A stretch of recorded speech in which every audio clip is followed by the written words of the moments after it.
नमस्कार दोस्तों, मैं नरेंद्र अग्रवाल स्वागत करता हूं मेरे YouTube चैनल पर। दोस्तों, आज का ये वीडियो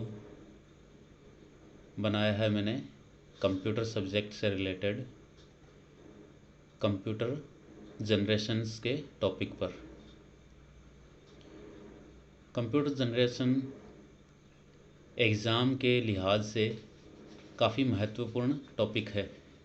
एग्ज़ाम यानी कॉम्पिटिटिव एग्ज़ाम, जैसे बैंक है, रेलवे है और भी बहुत सारे कॉम्पिटिटिव एग्ज़ाम हैं जिनमें कंप्यूटर सब्जेक्ट के क्वेश्चन आते हैं। कंप्यूटर का सबसे महत्वपूर्ण टॉपिक है कंप्यूटर जनरेशन। आज के टाइम में लगभग सभी स्टूडेंट या एग्ज़ाम देने वाले सोचते हैं कि हमें कंप्यूटर आता है, इसके लिए हमें अलग से तैयारी करने की ज़रूरत नहीं है। लेकिन जब एग्ज़ाम पेपर में क्वेश्चन देखते हैं तब उन्हें बहुत बुरा लगता है कि हमने कंप्यूटर की तैयारी क्यों नहीं करी। इसलिए इस वीडियो को ध्यान से देखें।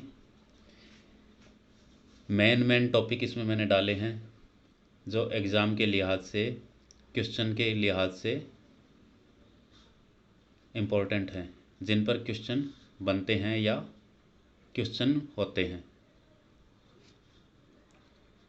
दोस्तों, आपको पता है कंप्यूटर का विकास धीरे धीरे हुआ है। वहाँ से लेकर अब तक कंप्यूटर ने क्या प्रोग्रेस करी है, उसी से रिलेटेड ये टॉपिक है computer generation. What is computer generation? Computer generation क्या है? Generation in computer terminology is a change in technology. A computer was being used. Initially, the generation term was used to distinguish between varying hardware technology. Nowadays, generation includes both hardware and software, which together make up an entire computer system. There are 5 computer generations known till date. Each generation has been discussed in detail along with their time period and characteristics. In the following table, approximate dates against each generation has been mentioned, which are normally accepted. First generation, computer की first generation कब से कब तक है? Computer की first generation start होती है 1946 से और 1959 तक। एडवांटेज एंड डिसएडवांटेज क्या क्या हैं फर्स्ट जनरेशन के? The computer of first generation used vacuum tubes as the best component for memory and circuitry for CPU. Vacuum tube computer का बेस पार्ट होता था फर्स्ट जनरेशन में। These tubes like electric bulbs, पुराने time में जो bulb आते थे उनके जितनी बड़ी साइज़ इस वैक्यूम ट्यूब की होती थी, जो बहुत ज़्यादा गर्मी पैदा करती थी। They were very expensive and only large organizations were able to afford it. First generation computer की साइज़ बहुत बड़ी होती थी, हर किसी के बस में नहीं था कि वो इसको अफोर्ड कर सके। In this generation punch card, paper tape and magnetic tape was used as input and output devices. The computers in this generation used machine code as the programming language. Computer की language का भी generation के साथ साथ विकास हुआ है। Computer language के बारे में अलग से वीडियो में बताऊंगा। फर्स्ट जनरेशन कंप्यूटर सिर्फ मशीन कोड को ही समझता था। फर्स्ट जनरेशन कंप्यूटर कुछ इस प्रकार हमें दिखाई देता था। फीचर इसके क्या क्या हैं फर्स्ट जनरेशन कंप्यूटर के? वैक्यूम ट्यूब टेक्नोलॉजी थी। अनरिलायबल मतलब विश्वास के लायक नहीं था।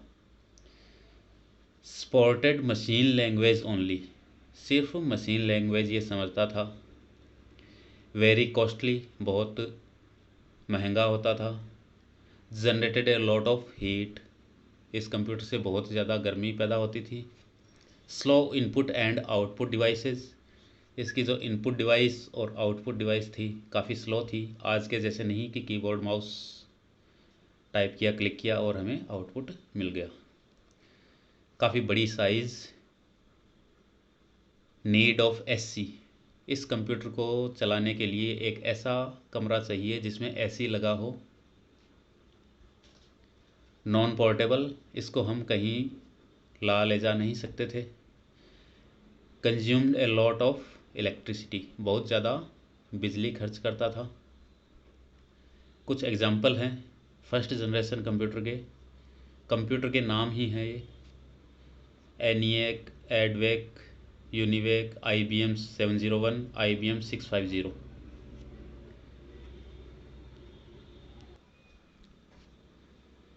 अब देखते हैं second generation. Second generation computer हमारे स्टार्ट हुए 1959 से 1965 तक।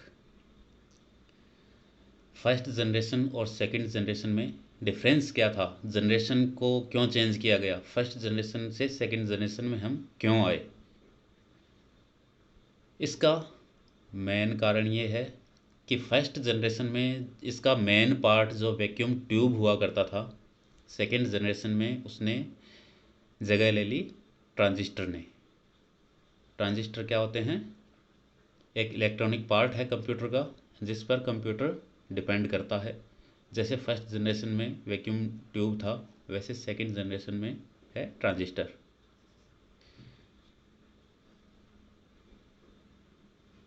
सेकंड जनरेशन कंप्यूटर के ट्रांजिस्टर के आविष्कार के बाद consumed less power, more compact in size, computer size में छोटे हो गए। मोर रिलायबल हुए क्योंकि ट्रांजिस्टर जल्दी से ख़राब नहीं होता है। स्पीड भी फास्ट हुई क्योंकि जहाँ एक वैक्यूम ट्यूब और एक ट्रांजिस्टर को अगर हम कंपेयर करें तो एक ट्रांजिस्टर बहुत सी वैक्यूम ट्यूब्स जितना काम अकेला कर लेता है। Magnetic core wire used as the primary memory, इस सेकंड लेवल कंप्यूटर में कंप्यूटर की मेमोरी दो भागों में बंट गई थी। फर्स्ट जनरेशन में तो मेमोरी कोई थी नहीं। सेकंड जनरेशन में प्राइमरी मेमोरी और सेकेंडरी मेमोरी दो पार्ट हो गए। मेमोरी इसमें कंप्यूटर में आ गई सेकंड जनरेशन में। मेमोरी कहाँ से होती थी? Magnetic course and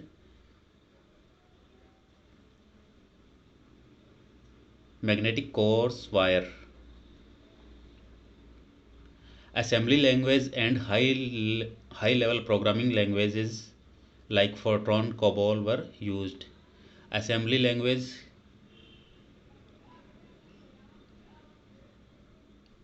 machine language से हाई स्टैंडर्ड की लैंग्वेज है। मशीन लैंग्वेज में सिर्फ ऑन और ऑफ होता था। असेंबली लैंग्वेज में कुछ सुधार हुआ। और कोबोल और फोर्ट्रॉन ये लैंग्वेजेस हैं जो सेकंड जनरेशन कंप्यूटर में यूज़ होती थी। सेकंड जनरेशन कंप्यूटर हमारा कुछ इस प्रकार दिखाई देता था। फर्स्ट जनरेशन से साइज़ में कुछ छोटा हुआ। Feature of second generation, use of transistors. Main जो चेंज हुआ फर्स्ट जनरेशन और सेकंड जनरेशन के कंप्यूटर के बीच वो है वैक्यूम ट्यूब से ट्रांजिस्टर में। Reliable in comparison to first generation computer, smaller size, generated less heat, consumed less electricity, faster than first generation computer, लेकिन अभी भी वेरी कॉस्टली है, ऐसी रिक्वायरमेंट है इसको भी। Supported machine language and assembly language, दोनों लैंग्वेज ये सपोर्ट करता है।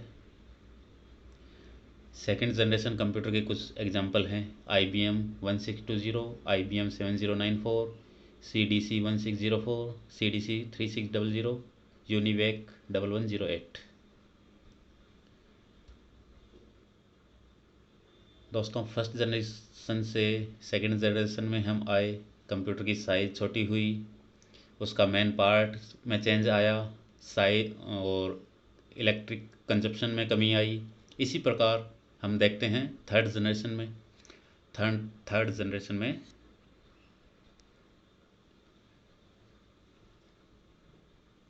थर्ड जनरेशन स्टार्ट हुई 1965 से 1971 तक।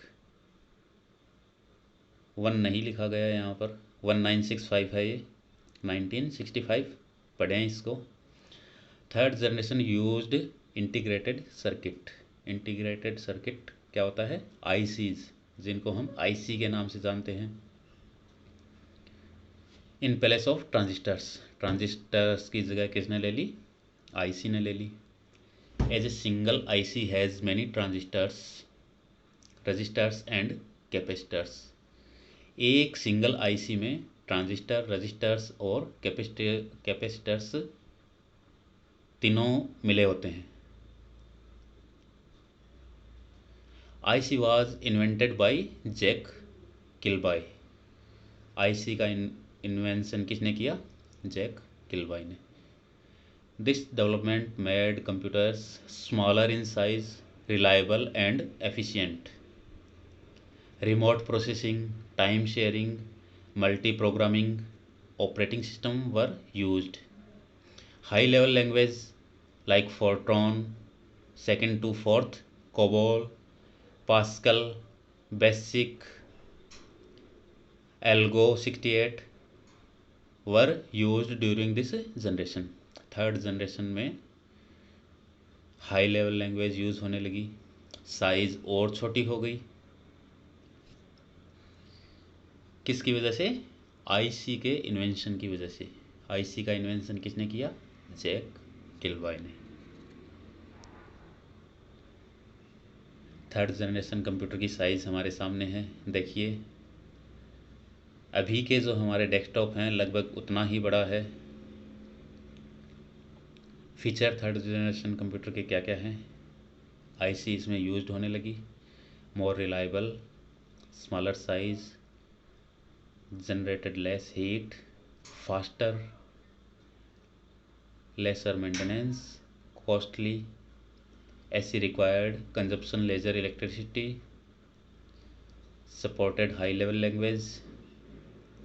कुछ एग्जांपल थर्ड जनरेशन के, IBM 360 series, Honeywell 6000 series, PDP personal data processor, IBM 370, 168, TDC 316।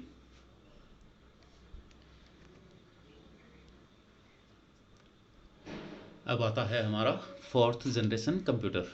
Fourth generation computer कब से स्टार्ट हुए? 1971 से 1980 के बीच के जो कंप्यूटर हैं वो सारे फोर्थ जनरेशन कंप्यूटर हैं। थर्ड जनरेशन से फोर्थ जनरेशन में क्या चेंज आया? Fourth generation computer used very large scale integrated circuits, VLSI। VLSI circuits having about 5000 transistors and other circuits elements with their associated circuit on a single chip। एक chip में 5000 transistor जितना power इस अकेली chip में था।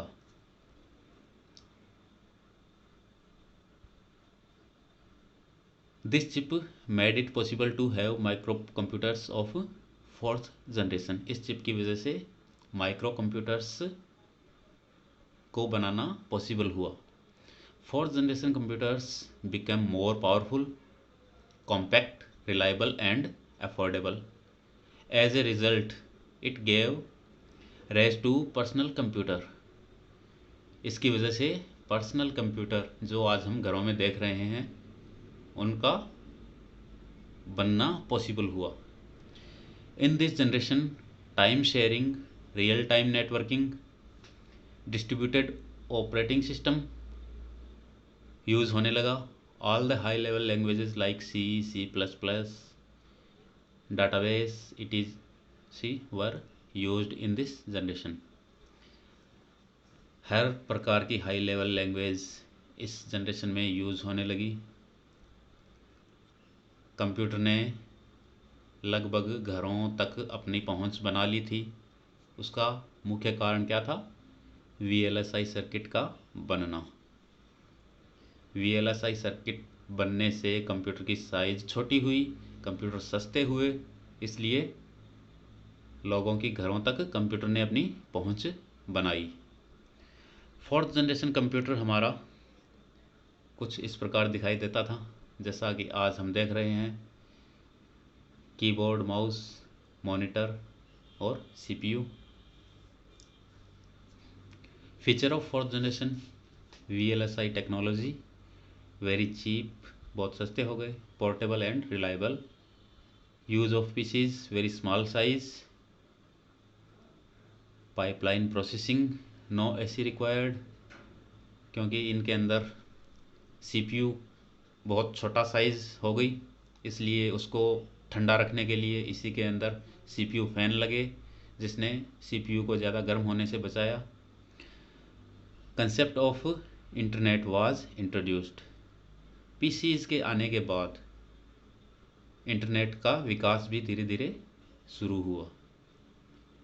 Great development in this field of network, computer become easily available. कुछ उदाहरण इस जनरेशन के: DEC10, star 1000, PDP-11, CRAY1। CRAY1 क्या है? सुपर कंप्यूटर है। CRAY-XMP ये भी एक सुपर कंप्यूटर है। अब आगे चलते हैं हमारे लास्ट एंड जो वर्तमान में चल रही है, fifth generation computers. Fourth generation और फिफ्थ जनरेशन में क्या डिफरेंस है? फिफ्थ जनरेशन कब से स्टार्ट हुआ? फिफ्थ जनरेशन स्टार्ट हुई 1980 से। 1980 से अब तक फिफ्थ जनरेशन हमारी चल रही है। फिफ्थ जनरेशन का मेन पार्ट क्या था? VLSI को इसने चेंज कर दिया ULSI, ultra large scale integration technology ने, resulting in this production of microprocessor chips having 10 million electronic components. एक प्रोसेसर में 10 मिलियन इलेक्ट्रॉनिक कंपोनेंट्स आ गए। This generation is based on parallel processing. Parallel processing मतलब एक साथ 2, 4 कितने भी प्रोसेस हम कंप्यूटर में चला सकते हैं। Hardware and AI। AI मतलब आर्टिफिशियल इंटेलिजेंसी। आर्टिफिशियल इंटेलिजेंसी मतलब हम कह सकते हैं एक कृत्रिम दिमाग या मशीन में दिमाग, मशीन की सोचने समझने की शक्ति, खुद निर्णय लेने की क्षमता का विकास इस जनरेशन में किया जा रहा है। धीरे धीरे विकास हो रहा है। आप देख रहे हैं कंप्यूटर में, मोबाइल में और बहुत से इलेक्ट्रॉनिक प्रोडक्ट्स आ गए जिसको हम कमांड देते हैं और वो हमारा काम करते हैं। एलेक्सा है, गूगल है और भी बहुत सारे। तो वो सब क्या हैं? आर्टिफिशियल इंटेलिजेंसी के एग्जाम्पल है। AI is an emerging branch of computer science. Computer science की एक महत्वपूर्ण ब्रांच है जिसने कंप्यूटर के फील्ड जो मुरझाने लगा था उसमें वापस जान डाली है। किसने? AI ने, आर्टिफिशियल इंटेलिजेंसी ने। which interprets the means and method of making computers think like human beings. All the high level languages like C and C++, Java, .NET,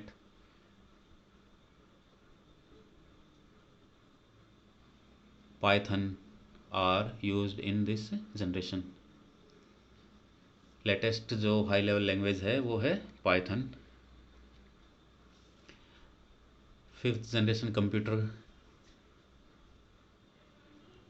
feature क्या क्या हैं इसके? ULSI टेक्नोलॉजी इसमें यूज़ होती है. Development of true artificial intelligence.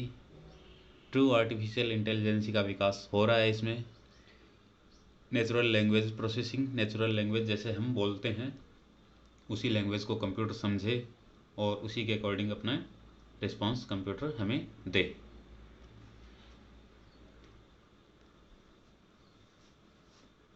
Advancement in parallel processing. Advancement in superconductor technology. More user friendly interface with multimedia feature. Availability of very powerful and compact computers at cheaper rates. बहुत सस्ते दामों में हमें बहुत से powerful computer आज market में देखने को मिलते हैं. कंप्यूटर के कुछ टाइप्स फिफ्थ जनरेशन कंप्यूटर के. डेस्कटॉप कंप्यूटर है, लैपटॉप कंप्यूटर है, नोटबुक है, अल्ट्राबुक है, क्रोमबुक है. ये सारे फिफ्थ जनरेशन कंप्यूटर के कुछ एग्जाम्पल हैं. दोस्तों वीडियो को ध्यान से देखें. इसमें ऐसा कुछ भी नहीं है जो सिलेबस से बाहर हो या जिस पर क्वेश्चन ना बनता हो. इस पर एक क्विज़ भी बना रहा हूँ मैं. जो कोई अगर उस क्विज़ में पार्ट लेना चाहे तो अपना ईमेल कमेंट बॉक्स में शेयर कर दें मेरे साथ. मैं क्विज़ का लिंक आपके साथ शेयर कर दूंगा. इस टॉपिक से रिलेटेड जो भी 15, 20, 25 क्वेश्चन होंगे वो सारे उस क्विज़ में आपको मिल जाएंगे, जो एग्ज़ाम की दृष्टि से काफ़ी इम्पोर्टेंट हैं, एग्ज़ाम में बार बार पूछे जाते हैं, या कौन कौन से क्वेश्चन उस एग्ज़ाम में इसमें से बनते हैं वो आप देखना चाहें तो देख सकते हैं. क्विज़ का लिंक आपको मिल जाएगा आपके ईमेल पर. AI आर्टिफिशियल इंटेलिजेंसी उसमें क्या क्या है? रोबोटिक्स AI का एक पार्ट है. न्यूरल नेटवर्क्स है, गेम प्लेइंग है, development of expert system to make decisions in real life situations. Natural language understanding and generation.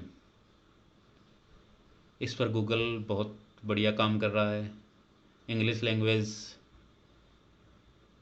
हमारे मोबाइल समझ ही रहे हैं. जो हम कमांड इंग्लिश में उनको देते हैं उस पर वो रिस्पांस देते हैं हमें.